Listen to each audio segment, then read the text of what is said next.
Although a tripartite design was common to many ziggurats, distinctive designs and shapes reflected regional differences. 3 different types were identified, labeled a rectangular type, a square type, and a combined type. Typically, the Sumerians used a rectangular base with ramps for access. Examples of these were found in the south of Ur, Uruk, and Nippur. Triple staircases were added at Uruk and Nippur. The Assyrians in the north preferred a square foundation with staircases, such as were found at Ashur and Nimrod. At Eridu, initial home of the covenant race, the style was the same as the Assyrian. The temple at Nineveh, built by the Assyrians, is over 260 miles from Babylon, so it is unlikely that Ninevites offered any assistance to build a tower in the plain of Shinar, where Babylon is located, especially when they had a tower of their own to build. Likewise, there was considerable distance between many of the cities that contained Semite populations. Even all of Shem's descendants could not all have been at Babel when the confusion of tongues occurred, not to mention neighboring Sumerians, Elamites, Gutians, Urartians, or more distant Egyptians, who preferred building pyramids over ziggurats. At Babylon, however, where the Tower of Babel was built, the real God showed his displeasure. If the ziggurat they were building was to honor him, how would a monument 10 feet higher than the one honoring the moon god at Ur put it into perspective? And if it was Marduk being exalted, the protectorate god of Babylon, I can imagine that would make the God of the universe really unhappy. And he caused confusion in their speech. The Semite builders terminated construction and scattered, but their basic language was unaffected.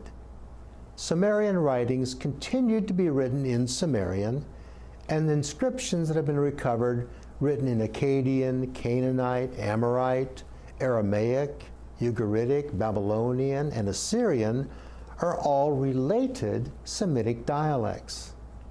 Archaeologists disagree on the impetus for building the first temple mounds. Logically, they were platforms constructed for saving lives in the events of floods. And they may have been a means of defense. When attacked, they could scamper up high platforms and hold the enemy at bay, much as medieval forts were utilized, where defenders could throw spears and pour hot liquid down on the attacking enemy. The temples atop these structures were places of worship, where they could honor their particular deity and offer sacrifices. Yet none of these purposes explain why the temple structures began to become skyscrapers. From 2800 BC to about 2100 BC, more modest temple complexes in cities all over the region blossomed into imposing ziggurats.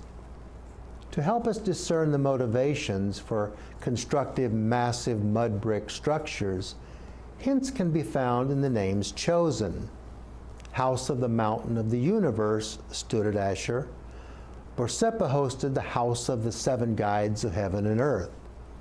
The House of the King Counselor of Equity was built at Ur, and the lofty house of Zababa and Anana, whose head is as high as the heavens, was dedicated at Nippur.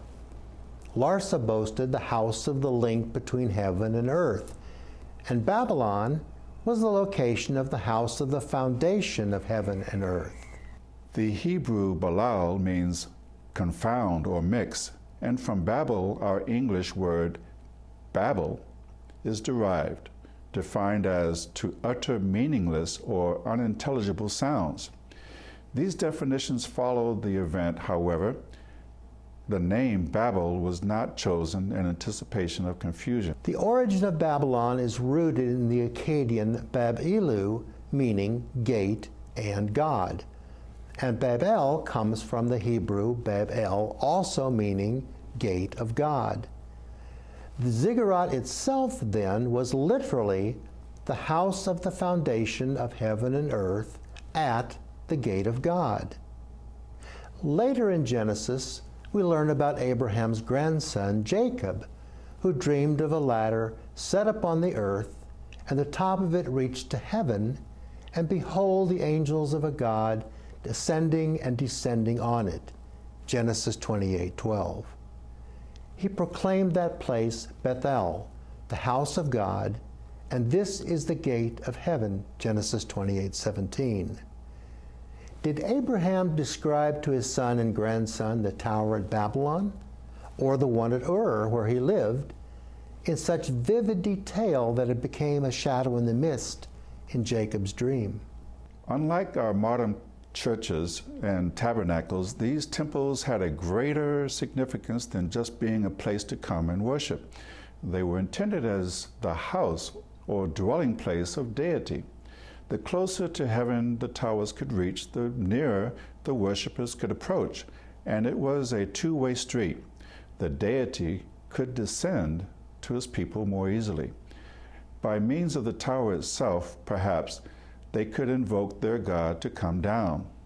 André Perot touches on the ziggurat as a link.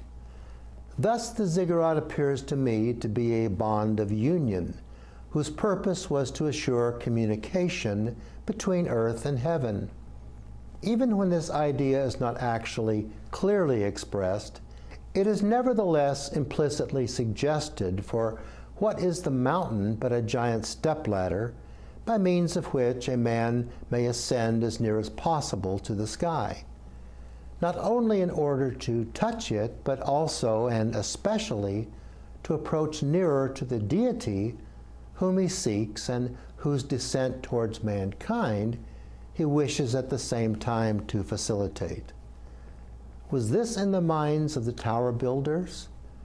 Perhaps if the sanctuary was high enough and the sacrifices were appealing or in sufficient abundance, the resident God might be enticed to come down and dwell among the people. The prophet Isaiah sounded that appeal. "Oh, that thou wouldest rend the heavens, that thou wouldest come down, that the mountains might flow down at thy presence." Ultimately, there was success. God did come down, but not then, not striding down the steps of a Mesopotamian ziggurat. God came down over 2,000 years later in Bethlehem, in the land of Judea.